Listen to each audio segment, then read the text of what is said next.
আসসালামু আলাইকুম।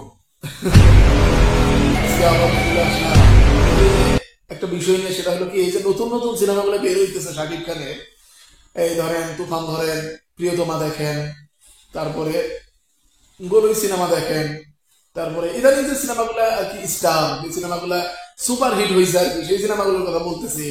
তো একটা কথা মনে মনে ভাবলাম যে আসলে এই যে গোলই সিনেমার নায়িকা পূজা চেরি, তারপরে হলো আরো প্রিয়তমার নায়িকা, নতুন নায়িকা, তারপরে আবার বরবাদ সিনেমার নায়িকা, দরদ সিনেমার নায়িকা, তারপরে এই যে নতুন নতুন সিনেমাগুলো হইতেছে, গল্প সুন্দর মাসাল্লাহ, গল্প ভালো, সেদিকে আমি কিছু বলতেছি না, কিন্তু এই যে নতুন নতুন সিনেমাগুলো হইতেছে, এই নতুন নায়িকাগুলা যে যে বাংলাদেশে সিনেমাগুলো করতেছে, নতুন নায়িকার যে আগমন হইতেছে, পুরানো নায়িকাগুলো একটাও দেখা যায় না সিনেমাতে। যেমন বলেন পূর্ণিমা, তারপরে মৌসুমী, শাবনূর, হ্যাঁ, যাদের সিনেমা আমরা অনেক আগে থেকে দেখে আসছি, সেই সাদা কালো টিভিতে, সেই নায়িকাগুলো এখন আর নেই। এখন নতুন প্রজন্ম, নতুন সবকিছু, নতুন নায়িকা। আমার মনে হয়, যেটা থাম্বনেল আমি লিখছি, যে আসলে কি এরা চান্স পেত যদি মান্না আজকে থাকতো, মহানায়ক মান্নার কথা মনে পড়লেই কেমন জানি মনে হয়, বুঝছেন? আসলে মান্না থাকলে কি এই নতুন সিনেমাগুলো হতো, বা মান্না থাকলে কি এই নতুন নায়কগুলো চান্স পেত?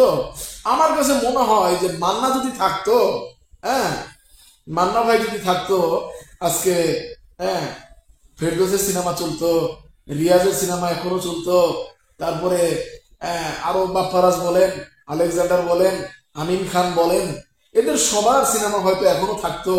তারপরে যে নায়িকাগুলা পূর্ণিমা, মৌসুমী, পপি, আরো অনেকেই, শাবনূর, এই নায়িকাগুলো আমার মনে হয় আজও থাকতো যদি মান্না থাকতো। হ্যাঁ, এটা কিন্তু সত্য, যদি মান্না থাকতো আজও এই নায়িকাগুলো থাকতো। এই এই নতুন নায়িকাগুলো চান্স পেত, পেত না এটা আমি বলবো না, কারণ সবকিছু তকদিরের উপরে, সামনে ভবিষ্যতে কি হবে, কিভাবে সিনেমা হবে, সেটা কেউ জানে না, যেমন এখন হইতেছে।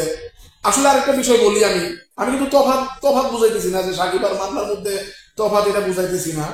আসলে তফাৎ আমরা শ্রোতারা, আমরা ভক্তরাই তফাৎ তৈরি করি। হ্যাঁ, আমরা ভক্তরাই বলি সাকিব খানের যে মান্না উমুক, মান্না তুমুক, আমি নিজেও বলি। হ্যাঁ, ঠিক আছে, কিন্তু আরেকটা বিষয় হলো কি জানেন ভাইয়া, বিষয়টা হলো ওই, যে সাকিব কোনোদিন কিন্তু বলে নাই যে মান্নার থেকে আমি এত বড়, মান্নার থেকে আমি এই, মান্নার থেকে আমি সেই। বরং আমরা ভক্তরাই, হ্যাঁ, আমরা ভক্তরাই আর কি দলাদলি বাধাই। হ্যাঁ, অথচ সাকিব কিন্তু মান্নাকে শ্রদ্ধা করে, মান্নাকে বড় হিসেবে মানে, এখনো মানে। সাকিবের মুখে কি শুনছেন? শোনেন নাই। বরং আমরা যারা এই যে ব্লগ করি, আমাদের মতো যারা আছে, শ্রোতারা আছে, হ্যাঁ, 10 জন বন্ধু যেখানে আছে, দেখবেন একটা নায়ককে নিয়ে, এই যেমন ব্রাজিল আর আর্জেন্টিনা নিয়ে বাজে, ঠিক সেরকম। অথচ ব্রাজিল আর আর্জেন্টিনা কিন্তু, হ্যাঁ, কোনো ইয়া নাই, ওদের মধ্যে কোনো ইয়া নাই। খেলা তো খেলা, যে হারবে হারবে, যে জিতবে জিতবে, তাই বলে যে এখানে দ্বন্দ্ব সৃষ্টি হবে এমন তো না। খেলার মধ্যে হার জিত আছে, ঠিক সেরকম। ঠিক সেরকম নায়ক বড় ছোট সবাই আছে, যার মান যে জায়গায়, সে জায়গায় সবাই দিতেছে, সমস্যা নাই। বরং আমরাই সমস্যা তৈরি করি, তাই না?